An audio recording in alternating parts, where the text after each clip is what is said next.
They called them monsters, unstoppable beasts of steel that turned brave men to ash. The Tiger and Panther, legends of German might, feared from Tunis to the Rhine. But here's the twist that history forgot: the tank that beat them wasn't tougher or faster. It just talked better. Welcome to the radio revolution, where America's secret weapon wasn't a gun, it was a whisper. Ladies and gentlemen, history buffs, and armchair generals, welcome to the radio revolution, how America's wireless edge won World War II. You've heard the myths: hulking tigers vaporizing Shermans like tin cans, panthers prowling Normandy's shadows as invincible predators. German engineering at its peak, brute force and genius forged in the fires of desperation. But peel back the legends, and you'll find a war decided not by the clash of armor, but by the hum of electrons. This isn't a tale of superior steel. It's the story of how a simple radio turned ragtag American tankers into a symphony of destruction, outmaneuvering the Reich's finest through voices that cut through chaos. From the scorching sands of Kasserine Pass to the frozen hell of the Bulge, we'll uncover the SCR 508's hidden magic, the crystal-clear FM lifeline that let Sherman swarm like bees while Panzers prowled alone. Drawing on veterans' diaries, ace confessions, and battlefield dispatches, we'll shatter the Duel of Kings narrative and reveal the network that won the war. So, grab your headphones, fire up the engine, it's time to tune in to the frequency that changed everything. The revolution starts now. Chapter 1: The Myth of the Tiger and Panther. In the annals of World War II, few images evoke more awe than the hulking silhouettes of German Tiger and Panther tanks rolling across the European theater. The Tiger I, a behemoth of engineering, mounted an 88mm KWK-36 gun. A weapon originally designed to shred aircraft from the ground but repurposed to punch through Allied armor like tissue paper. At over 1,400 meters, its effective range outclassed anything the Allies fielded, and its 100 mm thick frontal armor shrugged off hits that would cripple lesser machines. The Panther, sleeker and more agile, introduced sloped armor that deflected incoming shells at angles, effectively doubling its thickness without added weight. With a high-velocity 75mm gun, it could penetrate a Sherman from 2,000 meters away. Allied soldiers whispered tales of these monsters with a mix of terror and respect. British tankers in North Africa dubbed the Tiger the Tommy Cooker after it vaporized their Matildas in flames. American GIs at Normandy beaches froze at the guttural roar of a Panther's Maybach engine, knowing one well-aimed shot could turn their M4 Sherman into a funeral pyre. The fear was visceral. These were not just tanks. They were symbols of Teutonic invincibility, engineered by men like Ferdinand Porsche and Adolf Henschel to dominate the one-on-one duel of armored warfare. In isolated engagements, a single Tiger could claim a dozen Shermans, fueling the legend of German superiority. But while German steel ruled the duel, American Shermans ruled the battlefield. The true edge lay not in the clash of guns, but in the invisible web of voices that turned scattered tanks into an unstoppable force. Chapter 2: America's Secret Advantage, the SCR 508 FM radio. At the heart of this revolution was the SCR 508, a compact marvel crammed into every U.S. Sherman starting in 1943. This frequency-modulated, FM, radio packed a 25-watt transmitter, crystal-controlled for rock-solid stability, delivering clear signals up to 4 miles in open terrain, even farther with relay. Unlike clunky vacuum tube relics, it resisted jamming and atmospheric interference, turning battlefield chatter into crisp, reliable commands.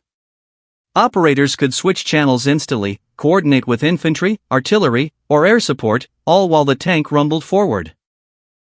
Contrast this with the German Fug 5 and Fug 2 sets, amplitude-modulated, AM, radios with a puny 10-watt output, prone to static from engine noise, weather, or enemy jamming. They worked fine in calm conditions but devolved into garbled whispers amid the chaos of combat. Worse, only about 20% of panzer divisions were fully equipped with them by mid-war. Many crews relied on hand signals, runners, or yelling across open hatches, exposing commanders to sniper fire. Production lags and resource shortages left Tigers and Panthers as lone wolves, their radios more ornament than asset.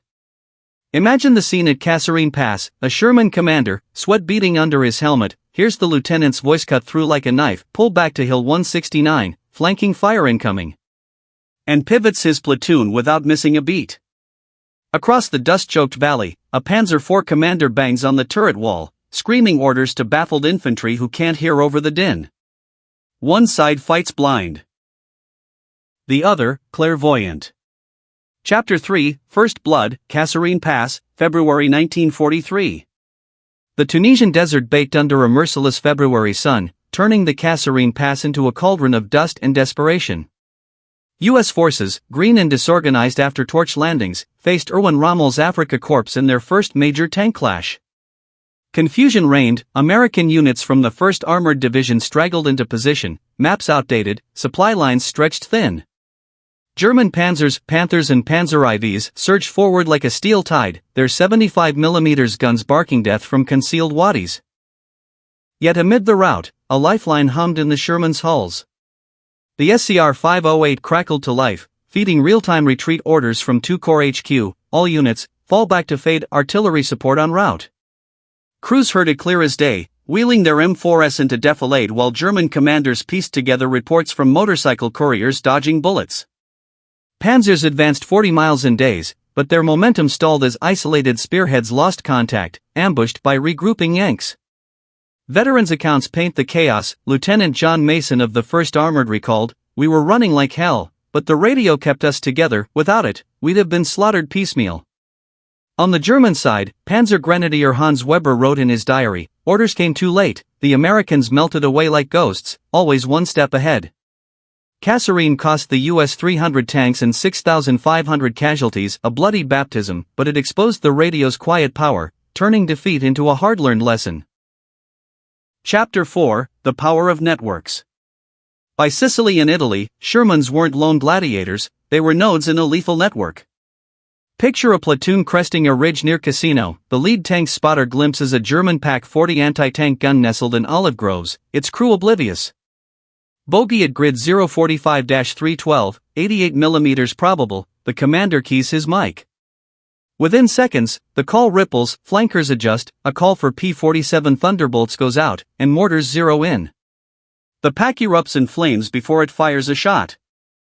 That's the Sherman way, not the fastest or toughest, but woven into a tapestry of steel and signals. German tanks, for all their firepower, operated as isolated predators. A Panther might brew up 3 Shermans in a hedgerow duel, but without radio relay, its kill went unshared. Sister tanks charged blind into kill zones, or worse, idled awaiting flags from runners.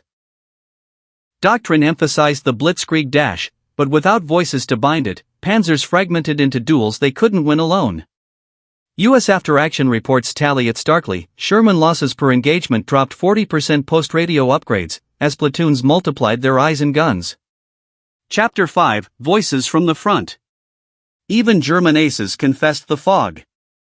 Otto Carius, Tiger commander and scourge of the Eastern Front with 150-plus kills, lamented in his memoir Tigers in the Mud, "Communication failed us at the worst moments, we'd spot the enemy, but by the time we signaled, the moment was lost in smoke and screams."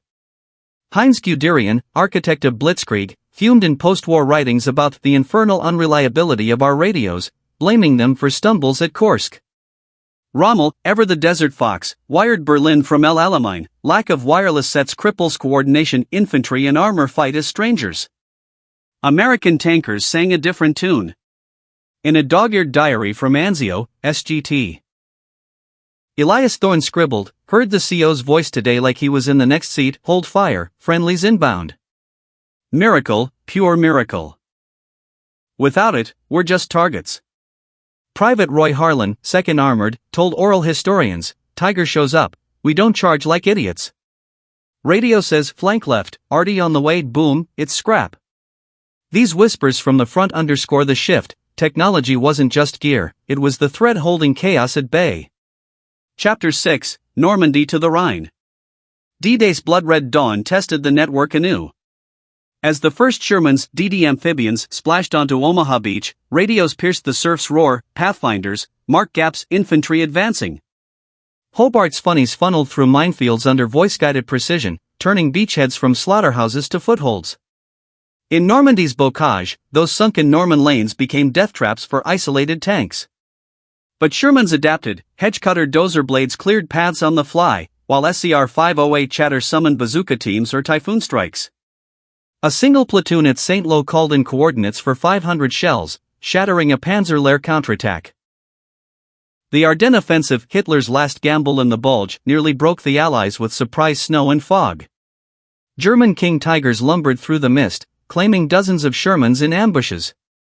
Yet radios rallied the fractured line, ghost army deceptions fed false chatter to lure Panzers into traps, while 101st Airborne held Bastogne via urgent pleas, nuts, echoed back over the airwaves.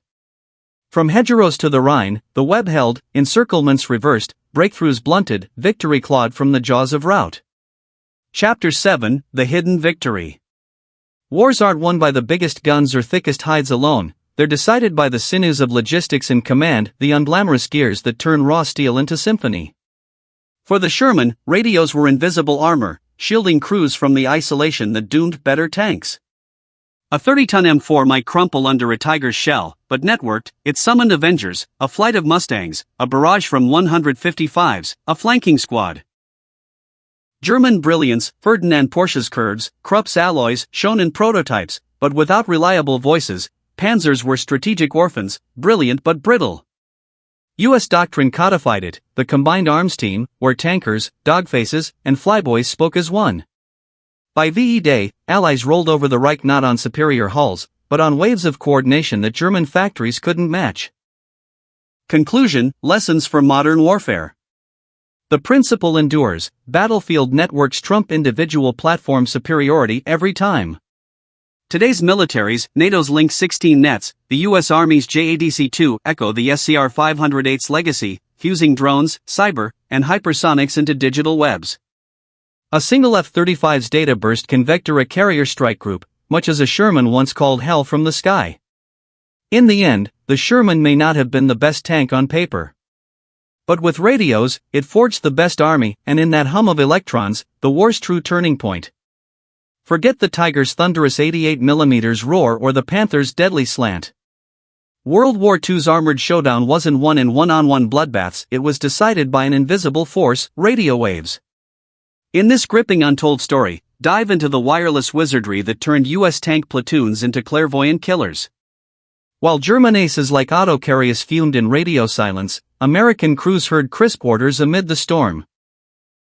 Flank left, Artie inbound. Summoning hell from the sky and turning routes into triumphs. From Kasserine's dusty debacle to D-Day's bloody beaches, discover how the SCR 508 FM set became the Allies' deadliest weapon, proving that in war, connection conquers steel.